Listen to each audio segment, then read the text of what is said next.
শ্রী গুরু তেগ বাহাদুর সাহেব গুরুদুয়ারা স্থানীয়ভাবে দমদমে সাহেব বা দুমদুমে গুরুদুয়ারা নামেও পরিচিত। আসামের ধুবরী শহরের প্রাণকেন্দ্রে শক্তিশালী ব্রহ্মপুত্র নদের তীরে অবস্থিত এটি অত্যন্ত ঐতিহাসিক এবং পবিত্র শিখ ধর্মীয় স্থান। 1505 খ্রিস্টাব্দে শিখ ধর্মের প্রতিষ্ঠাতা প্রথম গুরু গুরু নানক দেবজি ঢাকা থেকে আসাম যাওয়ার পথে এই স্থানে এসেছিলেন।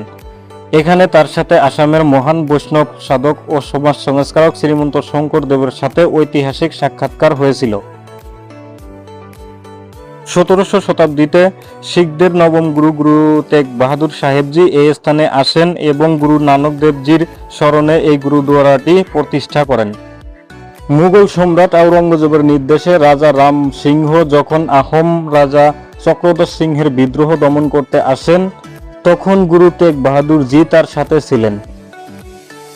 রক্তক্ষয়ী যুদ্ধ এড়াতে গুরুজি উভয় পক্ষের মধ্যে মধ্যস্থতা করেন এবং একটি সফল শান্তি চুক্তির স্থাপন করেন। এই ঐতিহাসিক শান্তি চুক্তিকে স্মরণীয় করে রাখতে উভয় সেনাবাহিনীর সৈন্যরা তাদের ঢাল ভরে মাটি এনে এখানে একটি উঁচু মাটির ভিটি তৈরি করেন, যা শান্তির প্রতীক বা দমদমা নামে পরিচিত পায়।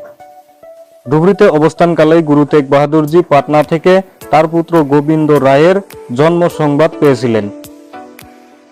প্রতি বছর ডিসেম্বর মাসে গুরু তেগ বাহাদুরজির মহৎ আত্মত্যাগকে স্মরণ করে রাখতে অত্যন্ত মর্যাদার সাথে শহীদি গুরু পর্ব পালন করা হয়।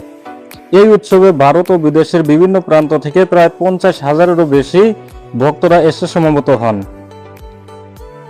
গুরুদুয়ারার ঐতিহ্য অনুযায়ী এখানে আসা সমস্ত দর্শনার্থীদের জন্য জাতি ধর্ম বর্ণ নির্বিশেষে পবিত্র লঙ্গর থেকে খাবার পরিবেশন করা হয় এবং এই গুরুদুয়ারায় আসা প্রত্যেকজন দর্শনার্থীদের মাথা কাপড় দিয়ে ঢেকে রাখতে হয়।